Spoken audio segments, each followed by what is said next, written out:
거짓을 선동하고 또 선거까지 거짓으로 민주주의를 망치는 자들이 이제는 아예 드러내놓고 헌법을 망치고 있습니다. 자신들의 세상을 만들기 위해서 발악하고 있습니다. 지난주에 국회의장이 대통령 연임과 중임을 찬성하는 여론조사를 했습니다. 여러분 여론조사 하신 분 아무도 없을 겁니다. 거짓이니까요. 근데 여론이 56%라고 얘기합니다. 빌드업을 해나가는 겁니다. 여러분 욕하지 마시고요. 그냥 그러려니 하십시오. 얘네들 원래 그러니까요. 결국 개헌을 하고자 하는 겁니다. 개헌. 또 그 이 국회의장이 또 한 건을 더 했더라고요. 국민 68.3%가 개헌을 찬성한다. 이들의 목표가 이겁니다. 여러분 드리블을 치고 가죠. 축구할 때 골대를 향하여 갈 때 드리블을 하고 패스를 해가 나가잖아요. 얘네들이 하는 일을 이렇게 보면 그 골대가 뭐예요? 장기 집권입니다. 그리고 공산화입니다. 독재입니다. 그걸 향하여 계속 드리블 치는 겁니다. 그러니까 얘들이 하는 일을 하나하나를 보면 이해가 안 되지 않습니다. 이해가 됩니다. 무슨 내란도 아닌, 그러니까 이런 상황 가운데서 야당은 뭐 하느냐? 내란도 아닌 내란을 인정하고 사과하라 라고 얘기하는 쭉정이들이, 에추파토스들이 올라오고 있죠.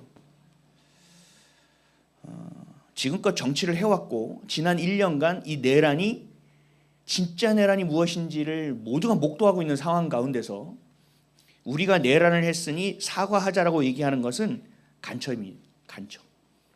이거는 정치인이 아닙니다. 이게 바로 반국가 세력이고 적폐 세력입니다.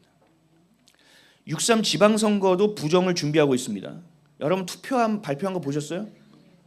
저는 제가 잘못 본지 알고 3번을 봤어요. 다른 뉴스로. 투명하게 하면 투표함을 투명하게 해야 되죠.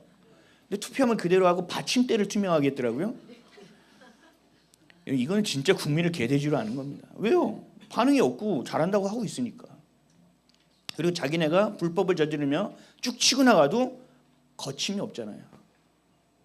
그러니까 치고 나가는 겁니다. 거기다가 투표 관리관 도장은 원래 관리한 사람이 자신의 도장을 날인하게 돼 있죠. 그런데 국회법으로 공직선거법 개정안으로 인쇄 날인으로 바꾼답니다. 날인을 인쇄돼서 나오게 한다는 겁니다. 이건 뭐예요? 부정선거를 대놓고 하겠다는 얘기죠. 그럼 계속 빌드업해 나가고 있는 겁니다. 마두로, 시진핑, 하메네이, 김정은처럼 독재하겠다는 얘기입니다. 얼마 전에는 선거가 부정선거다라고 하는 것이 이들이 허위 유포라고 볼 때 징역 10년에 처한다는 이야기도 했었습니다. 국회, 그 입법기관, 사법기관, 행정기관, 선거관리위원회, 경찰 곳곳에 있는 카르텔들이, 그 간첩들이 대한민국을 점령해 나가는 것이 이번 주에도 있었습니다. 아마 오늘도 계속되고 있을 겁니다. 우리는 대한민국을 빼앗기고 있습니다. 3.1절에 이재명이 한 이야기를 봤습니다. 대한민국의 독립정신과 건국정신을 완전하게 훼손하는 말이었고 대한민국 헌법을 위반하는 말이었습니다. 그럼에도 이것을 고발하거나 하는 사람이 없는 것 같아요. 여러분 이거 혹시 고발을 어떻게 하는지 아는 분 있으면 좀 알려주세요. 그 이렇게 봉투에 뭐 고발해서 이렇게 크게 글씨 써서 가잖아요. 그 아무나 못 하나요? 이게 답답해서 못 읽겠습니다. 대한민국의 건국 이념과 독립 정신을 위반하고 있는데 대통령이 그것도 3.1운동 앞에서 기념사를 하는데 어떻게 대한민국의 가치를 훼손하고 있는데 대한민국은 가만히 있을 수 있느냐? 저는 이것조차도 이해가 안 됩니다. 개성공단도 재개를 추진한다고 합니다. 이건 뭐예요? 북한에 돈도 주겠다는 얘기입니다. 대놓고 작정하고. 이게 반국가 세력의 간첩이지 이게 무슨 대통령입니까? 작정하고 나라를 뒤집고 있습니다. 이재명이 경기도지사 할 때 대북 송금했죠. 그때 경기도 부지사였던 이화영도 유죄였고 그 일을 감당했던 쌍방울의 김성태 회장도 유죄였습니다. 근데 이재명은 유죄가 아닌 것 같습니다. 보니까. 그러니까 정청래가 뭐라고 하느냐. 조작, 범죄, 판사와 검사를 콩밥 먹이겠다. 이재명을 죄인으로 씌웠던 판검사들은 깜빵에 보내겠다고 협박하고 있습니다. 뒤에서 얘기하는 게 아닙니다. 언론을 통해서 협박하는 겁니다. 여기서 끝나는 게 아닙니다. 이재명의 아류들이 생기기 시작합니다. 우리 교회도 이단이 하나 생기면 이단의 아류들이 생깁니다. 똑같습니다. 이재명의 아류들이 흘러나옵니다. 서울시장으로 나온다는 민주당의 박주민 의원은 출마한다고 하면서 대중교통을 전면 무상으로 하겠다고 합니다. 이재명이 했던 짓을 그대로 반복합니다. 자기 돈을 푸는 것처럼. 국민의 돈인데 국민이 너무나 미련했기 때문에 지금까지 당했지 않습니까? 돈 좀 얼마씩 준다니까 좋아하지 않았습니까? 이건 결과입니다. 이게. 돈을 주면 니네가 왜 돈을 주냐고 얘기를 해야죠. 이걸 해준다면 너희들이 이걸 왜 해주냐 우리가 해야지 라고 얘기를 해야 되는데 잘 받아먹었던 대가입니다.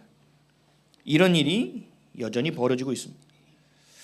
교회를 무너뜨리기 위한 차별금지법은 점점 악독 조항이 악소 조항이 더 들어갑니다. 무서운 일입니다. 그리고 이들이 여론도 또 조작합니다. 차별금지법을 찬성하는 것이 몇 퍼센트 이상이다 이렇게 해서 여론을 조작합니다. 그리고 거짓 선동을 합니다. 지금 대한민국에서 펼쳐지고 있는 일들이 거의 대부분이 거짓입니다. 그럼 이 거짓을 밝혀내야 될 사람은 누구냐? 이 거짓 가운데 진실과 진리를 얘기할 곳은 어디냐? 교회밖에 없다는 거죠. 교회만이 이것에 목숨을 걸 수 있고 교회만이 진리가 무엇인지를 알고 있기 때문에 소리낼 수 있다는 거죠. 그런데 이전처럼 해왔던 빌드업 해왔던 정교 분리를 거꾸로 해석한 것을 통하여 기독교의 입을 다 막아버렸고 그리고 정치 얘기는 그만하라고 얘기합니다. 정치는 그만하라. 복음만 얘기하라. 복음을 얘기하려고 정치 얘기를 하는 겁니다.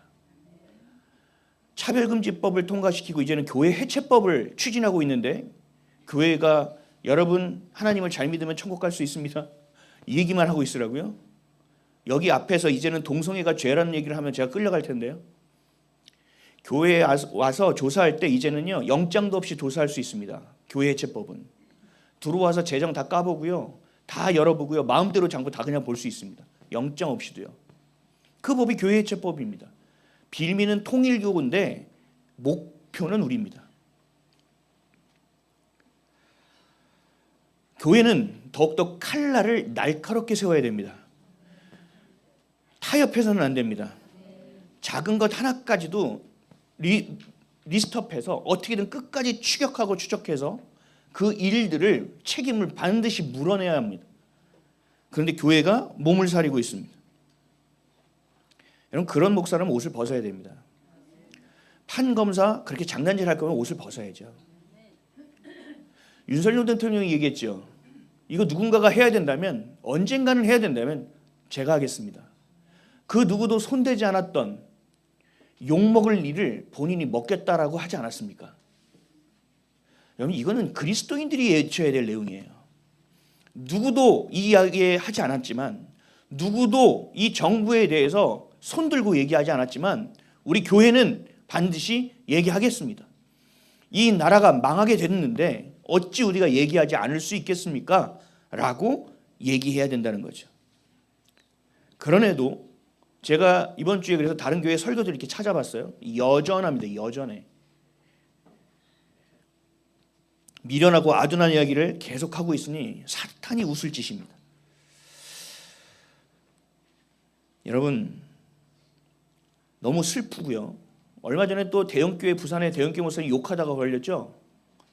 원래 욕쟁이 목사였습니다. 우리 교계에서 목회자들은 다 알고 있었습니다. 옛날부터. 여러분 교회의 현실을 여러분들이 다 알면요 기겁하실 겁니다. 한국 교회가 얼마나 많이 썩었는지 모릅니다. 어디선가 이상한 목사라고 난 알고 있었는데 TV에 나와서 막 하고 있어. 어디서 저건 진짜 이상한 목사다라고 생각했는데 기독교 채널에 나와 있어. 와, 저 목사 인간도 아니라 생각했는데 극동목에서 설교하고 있어. 여러분 이게요 비일비재하다니까요. 도대체 우리가 뭘 들어야 될지 우리가 뭘 봐야 될지도 헷갈리는 시대입니다. 여러분 하나님 나라의 망신입니다. 이게 지금 그냥 무너지는 수준이 아닙니다. 그럼에도 여기에 기도하는 우리가 있으니 회개하며 하나님의 긍휼을 구하는 알곡들이 있으니 대한민국에는 여전히 소망이 있습니다. 여러분들이 깨어 기도한다면 대한민국엔 반드시 소망이 있을 것입니다. 그래서 하는 것이 회개운동입니다. 하나님만이 우리를 살릴 수 있다는 겁니다. 여러분 트황만 보지 마시고 하나님을 보셔야 됩니다. 사람은 언제 어떻게 돌변될지 모릅니다. 지금은 우리 편일 수 있지만 나중에 가서 그분이 무슨 짓을 할지 모릅니다. 우리가 믿을 것은 사람이 아닙니다. 정치인도 아닙니다. 하나님인 줄 믿으시길 바랍니다. 하나님만이 우리를 살릴 수 있다. 하나님만이 우리에게 자유를 허락하실 수 있다. 하나님만이 우리에게 진짜 대한민국을 재건할 수 있는 지금 3.1운동이 필요한 때이고 종교개혁이 필요한 때이고 광복이 필요한 이때에 하나님만이 하실 수 있다라는 마음을 반드시 가지십시오. 더욱더 칠흑같이 어둠이 있는 이때에 여러분들이 해야 될 일은 뭐예요? 하나님은 하실 수 있다는 겁니다. 그러니까 다른 경우의 수를 안 붙잡잖아요. 그러니까 우리가 기도가 더 온전해질 수 있다는 거예요. 옷을 찢지 말고 마음을 찢어라. 진심으로 회개하라. 진심으로 주님 앞에 나오라는 것입니다. 이 회개운동이 여러분의 마음에 불이 붙기를 바라고 그것으로 인해 여러분의 가정의 재단이 회복되었으면 좋겠고 그리고 그것이 번져가고 울타리를 넘쳐서 이 대한민국 한국교회와 대한민국 가운데 하나님의 긍휼하심이 넘치게 흐르는 그 시간을 반드시 우리가 목도하게 될 줄 믿습니다. 끝까지 포기하지 마시고 소망을 갖고 기도하는 저 여러분 되시기를 예수 그리스도의 이름으로 축복합니다.